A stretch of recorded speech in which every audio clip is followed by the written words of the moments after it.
अस्सलाम वालेकुम स्टूडेंट्स। आज हम टेंसेस के ऊपर बात करेंगे। तो जहाँ तक एक एक्सपीरियंस की बात है, तो ये चीज़ देखने में आई है कि स्टूडेंट्स टेंसेस की वजह से बड़े परेशान होते हैं, और उन्हें ये टेंसेस इस वजह से नहीं आते कि उन्हें हर टेंस के बारे में मालूम नहीं होता कि कौन सा टेंस जो है वो किस ज़माने को ज़ाहिर करता है। यानी जो टाइम और जो एक सिचुएशन है, वो कौन सा टेंस जो है किस ज़माने के अंदर आता है। और बहुत सारे लोग जो हैं उन्हें ये डिफरेंट जो यूजर्स ऑफ टेंसेस हैं, जो सिंपल है, इंडेफिनेट है, कॉन्टिन्यूस है, परफेक्ट है, पास्ट है, तो उन्हें उसकी एप्लीकेशन या उसके यूजेज में बहुत सारी जो है वो कॉम्प्लिकेशंस आती हैं। तो इसमें ज़्यादातर जो है वो स्टूडेंट्स जो कि साइंस से रिलेटेड होते हैं या जो आउट ऑफ टच हो जाते हैं स्टडीज़ से, तो बहुत सारा क्लेम वो करते हैं जी कि हमें टेंसेस नहीं आते, या जिनकी स्टडीज़ के अंदर गैप आ जाता है, या जिनकी वोकैबुलरी अच्छी नहीं है, या जिनका जो है जिन्हें फॉर्म्स ऑफ वर्ब्स जो है उसके ऊपर कमांड नहीं है। तो ऐसे लोग जो हैं उनको ये प्रॉब्लम जो है वो फेस होती है। तो एक स्टूडेंट जो है उसके लिहाज से अगर हम बात करते हैं तो he faces such problem, and he doesn't know about the time और period of tense. He doesn't know why a tense is simple. ये जो है टेंस, ये पहचान उसके कराएं कि ये सिंपल है, ये कॉन्टीन्यूस है, परफेक्ट है, ये कौन सा है। तो उससे उसमें डाउट्स और कन्फ्यूजन जो है वो पैदा होती है, और एट लास्ट वो टेंस हो जाता है। यानी टेंस सीखते सीखते वो टेंस हो जाता है, यानी टेंशन का शिकार हो जाता है। तो आज हम कोशिश करेंगे कि इस टेंशन को रिमूव करें। तो चलते हैं हम टेंसेस की तरफ। तो एक कॉलम के अंदर पहले आप देख रहे हैं सिंपल टेंस, जिसे इंडेफिनेट जो है वो भी आप कह सकते हैं, सिंपल यानी प्रेजेंट डेफिनेट आप कह सकते हैं, और पास्ट को पास्ट इंडेफिनेट कह सकते हैं, और फ्यूचर को फ्यूचर इंडेफिनेट कह सकते हैं। ये तीन ज़माने हैं, तीन टेंसेस हैं। तो इनको आज समझने की कोशिश करते हैं कि सिंपल प्रेजेंट या सिंपल जो है यानी प्रेजेंट डेफिनेट जो है वो क्या है।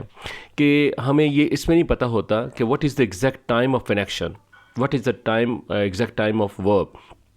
और indefinite means that we are not sure or confirmed about that action when it takes, कि कब ये एक्शन जो है, ये काम कब होता है, when it took, कब ये काम हुआ, और विल टेक प्लेस, और कब ये काम होगा। यानी काम का जो मुअय्यन वक्त है, जो दुरुस्त वक्त है, वो हमें मालूम नहीं होता कि वो मॉर्निंग में हुआ है, इवनिंग में होता है, या नाइट के में होता है, कौन से जो टाइम है।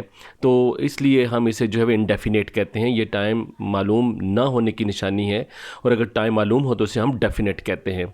तो चाहे वो प्रेजेंट हो, पास्ट हो, फ्यूचर हो, ये इंडेफिनेट की निशानी है कि हमें एग्जैक्ट टाइम जो है वो पता नहीं होता। फॉर एग्ज़ाम्पल, नीचे यहाँ पे एग्ज़ाम्पल लिखी है, शी बॉयल्स एन एग। ये प्रेजेंट डेफिनेट है, यानी वो अंडा जो है बॉयल करती है। तो ये बॉयल जो है ये फर्स्ट फॉर्म ऑफ वर्ब है। जब इसको हम चेंज करेंगे, ईडी लगाएंगे, बॉयल्ड करेंगे, तो ये पास्ट इंडेफिनेट बन जाएगा, शी बॉयल्ड एन एग। याद रखें यहाँ पे ही, शी, इट के साथ, यानी थर्ड पर्सन सिंगुलर के साथ हमेशा वर्ब के साथ एस या ई एस का इजाफा होता है। अगर आप इसकी जगह आई कहते हैं, I boil an egg, you boil an egg, we boil an egg, they boil an egg. लेकिन जब आप उसे शी या ही का जो है वो आप बात करते हैं, इट की बात करते हैं, अली की बात करते हैं, किसी थर्ड पर्सन नाउन की बात करते हैं, तो वर्ब के साथ जो है वो एस या ई एस जो है वो आएगा। और अगर आई, वी, यू, दे यानी सब्जेक्ट हो, ही, शी, इट सब्जेक्ट हो, कोई सा भी सब्जेक्ट हो, जब हम सेकंड फॉर्म ऑफ वर्ब लगा देंगे तो वो पास्ट इंडेफिनेट बन जाएगा। और अगर इसी तरह से I, we, you, they, he, she, it जो भी सब्जेक्ट हो, उसके साथ अगर हम विल, शेल लगा देंगे तो वो फ्यूचर इंडेफिनेट बन जाएगा। अब यहाँ पे जो है वो सवाल रहा कि आपकी जो वोकैबुलरी है, अगर आपके पास वोकैबुलरी होगी तो फिर आप उसको आसानी के साथ यूज़ कर सकते हैं अपने सेंटेंसेस के अंदर, अपने स्पोकन को बेहतर करने के लिए। ठीक है, for example she boils an egg है, हम इसकी जगह कहते हैं कि she reads a book, he reads a book, I read a book, you read a book. तो अब रीड की सेकंड फॉर्म जो है वो रेड है, स्पेलिंग सेम है, लेकिन उसको बोलेंगे हम डिफरेंट जो है वो उसके प्रोनाउंसिएशन के साथ।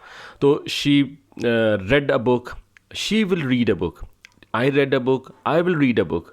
ठीक है, आई होप कि आप जो है वो सिंपल यानी प्रेजेंट डेफिनेट, पास्ट इंडेफिनेट और फ्यूचर इंडेफिनिट को किसी हद तक जो है वो समझ गए होंगे। अब ये 3 ज़माने हैं, ये 3 टेंसेस हैं जो कि हमें मौजूदा वक्त के बारे में काम होता है तो बताता है, वो प्रेजेंट डेफिनेट है। जो माजी के अंदर जो है वो हुआ, वो जो बताया जाता है उसको पास्ट कहते हैं, और जो फ्यूचर के अंदर होता है उसको हम जो है वो कहते हैं जो है वो फ्यूचर इंडेफिनेट हम इसके, यानी जो मुस्तकबिल में काम होता है। अब आगे हम चलते हैं तो उसमें कॉन्टीन्यूस टेंसेस की बात करते हैं। तो कॉन्टीन्यूस टेंसेस के अंदर प्रेजेंट कॉन्टीन्यूस आएगा, पास्ट कॉन्टीन्यूस आएगा, फ्यूचर कॉन्टीन्यूस आएगा। कॉन्टीन्यूस का जो मतलब है वो क्या है कि इसे समझना जो है वो ज़रा आसान है। जैसा कि नाम से ज़ाहिर है कॉन्टीन्यूस, यानी हमें पता है कि ऐसा काम जो कि ज़ाहिरन जो है हो रहा है, लगातार प्रोग्रेस के अंदर है, और प्रोग्रेस के जो है वो मीनिंग देता है। ठीक है, एग्जांपल से देखते हैं। आप कहते हैं कि यानी या डेफिनेशन में आप देखें कि it shows that something is happening, कि कोई काम जो है वो एक हो रहा है।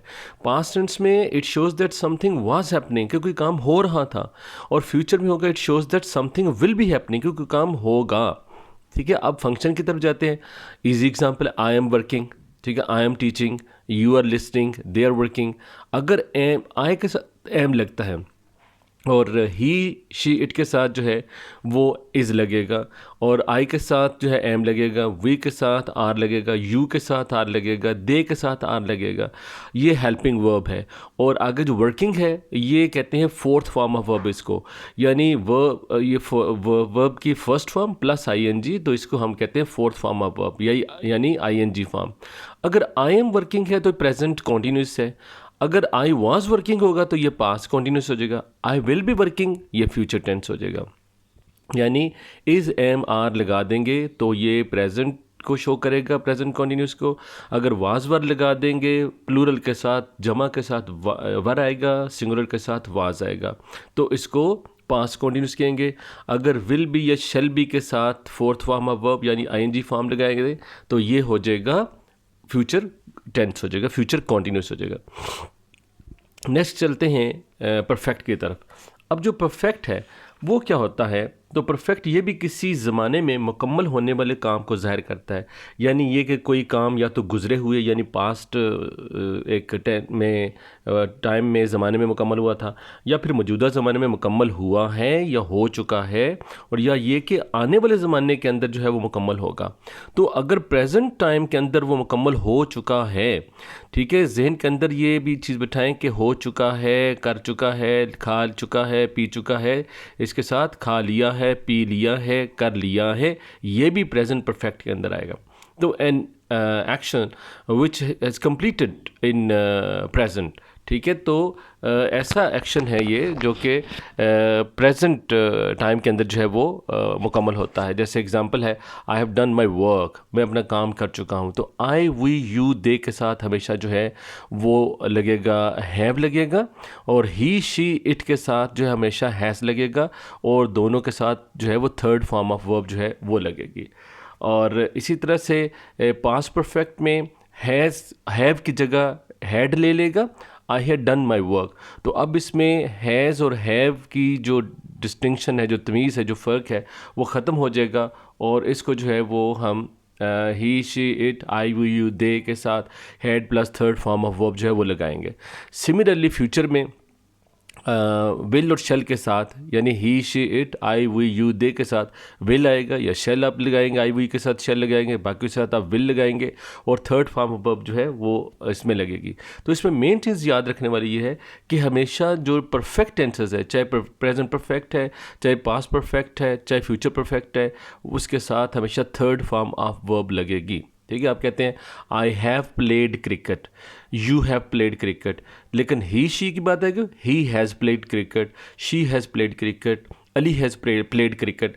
लेकिन जब पास की बात आएगी तो फिर अली हो, आई हो, वी हो, यू हो, दे हो, उसके साथ फिर हैड आएगा। और फ्यूचर में हमेशा जो है वो विल और शेल के साथ जो है हैव आएगा, उसमें फ्यूचर में हैज़ नहीं आएगा, और थर्ड फॉर्म ऑफ वर्ब आएगी। नेक्स्ट चलते हैं परफेक्ट कॉन्टीन्यूस की तरफ। तो परफेक्ट कॉन्टिन्यूस जो है वो कौन सा टेंस है? Is that tense which shows that an action begins at a specific time.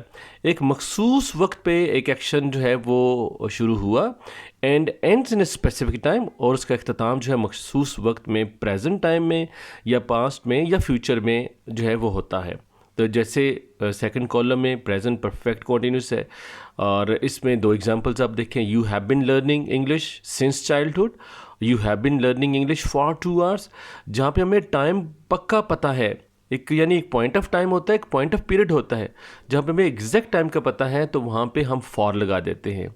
और यानी एक बच्चा जो है वो 2 घंटे से रो रहा है, ठीक है, आप कहते हैं कि the baby has been crying for 2 hours, तो अभी टाइम फॉर एग्जांपल हुए 10, तो 2 घंटे पीछे चले जाएंगे तो टाइम हो जाएगा 8 बज जाएंगे।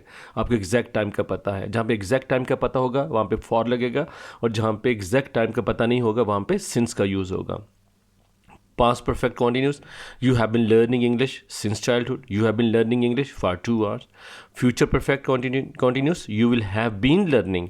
तो पहले प्रेजेंट परफेक्ट कॉन्टीन्यूस के अंदर जो है वो हैज़ बीन और have been plus fourth form of verb, और पास्ट कॉन्टीन्यूस के अंदर हैड बीन या इसमें जो है वो प्लस जो है वो फोर्थ फॉर्म ऑफ वर्ब आएगी। ये सेकंड इसमें थोड़ी सी मिस्टेक हो गई है, ये भी यानी यू हैड बीन लर्निंग होगा यहाँ पे, और फ्यूचर परफेक्ट में यू विल हैव बीन आ जाएगा, और इसमें you will have been working, you have been learning English since childhood, या फिर जिसमें उसके साथ फॉर 2 आवर्स आ जाएगा। फॉर और 2 का जो है वो इसमें आएगा, इजाफा इसके अंदर होगा, ठीक है। ये यहाँ पे मिस्टेकनली सेकंड कॉलम के अंदर यहाँ पे यू विल हैव बीन ही होगा, यहाँ पे ये मेरी मिस्टेक इसमें है, तो आप इसको कंसिडर ना कीजिएगा।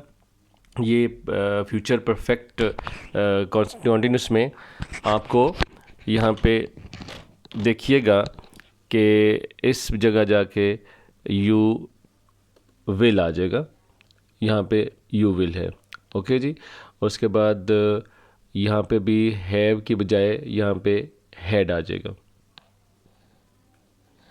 ठीक है। तो ये जो है वो आपका आज टेंसेस के हवाले से एक हल्की सी जो है वो कोशिश की है, ताकि आपको टेंसेस में थोड़ा सा जो है वो एक कंसेप्ट क्लियर हो जाए, ताकि टेंसेस इतने मुश्किल नहीं है, जस्ट आपकी जो प्रैक्टिस है उसके ऊपर डिपेंड करता है। Thank you very much.